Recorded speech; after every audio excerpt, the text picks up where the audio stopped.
అలసిన వానికి ఊరడించు మాటలు.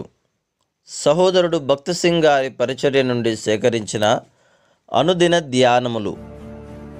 మీరు దేవుని సంపూర్ణత యందు పూర్ణులగునట్లుగా ప్రేమయందు వేరుపారి స్థిరపడి సమస్త పరిశుద్ధులతో కూడా దాని వెడల్పు, పొడుగు, లోతు, ఎత్తు ఎంతో గ్రహించుకొనుటకును, జ్ఞానమునకు మించిన క్రీస్తు ప్రేమను తెలుసుకొనుటకును తగిన శక్తిగలవారు కావాలననియు ప్రార్థించుచున్నాను.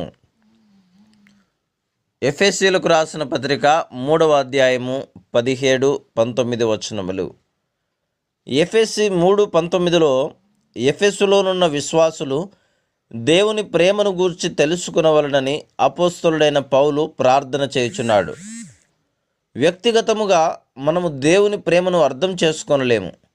ఎంతో కాలముగా దేవుని వాక్యమును ధ్యానించుటయందు సంవత్సరములు గడిపినప్పటికీ మన అంతటా మనము ఎన్నడూనూ ఆ మర్మములు తెలుసుకొనలేము.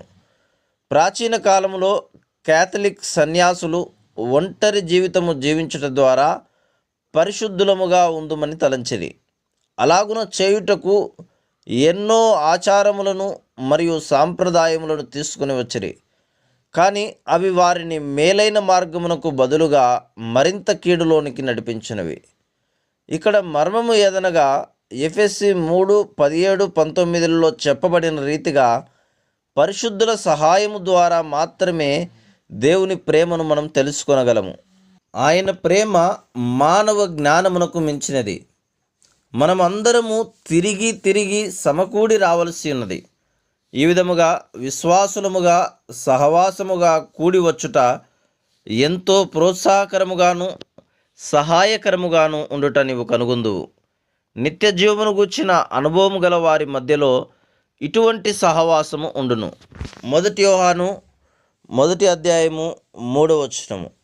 మన సహవాసమైతే తండ్రి యందును ప్రభు అయిన యేసుక్రీస్తునందును ఆరంభమగును. మనము దేవుని వాక్యమును ధ్యానించుట ద్వారాను ప్రభు కొరకు వేచి ఉండుట ద్వారాను మనము ఏమి పొందయున్నామో దానిని ఇతరులతో పంచుకొనవలెను. లేని ఎడల మనము ఆత్మీయముగా ఎదగలేము.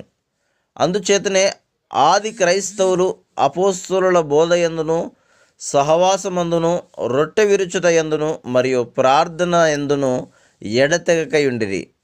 ప్రతి స్థలములోనూ ఉన్న సహవిశ్వాసులతో సహవాసము కలిగి ఉండుట ద్వారా దేవుని ప్రేమను నిజముగా గ్రహించగలము.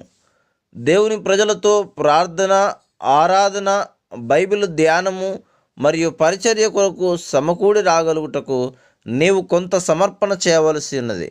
ఇట్టి సహవాసము ద్వారా పరిపూర్ణ జ్ఞానముతో క్రీస్తు యొక్క ప్రేమను మనము తెలుసుకొనగలమని మరియు ఆ ప్రేమ ద్వారా ఆయన పరిపూర్ణతలో భాగస్థులమై ఉండవలనని దేవుడు ఎందుకు కోరుచున్నాడో మన గ్రహింపునకు తీసుకొని రాబడుచున్నది. ఆయన ప్రేమ ఎంత గొప్పదనగా ఆయన తాను కలిగి ఉన్నదంతయు మనం పొందవలనని కోరుచున్నాడు. ప్రేమ గల తల్లిదండ్రులుగా వారికి కలిగి ఉన్నదంతయు వారి పిల్లలకు ఇచ్చుటకు వారు ఎట్టి ఆనందము కలిగి ఉందురో అలాగుననే ప్రభువు కూడా ఆయనకు కలిగినదంతయు ఆయన పిల్లలమైన మనకు ఇచ్చుటకు ఇష్టపడుచున్నాడు. ఇప్పుడు పరలోకములో దేవుని పరిపూర్ణతను అనుభవించు ఆధిక్యత నిమిత్తం ఈ లోకములో ఏ విధముగా సిద్ధపరచబడవలనో మనకు బోధించబడినది.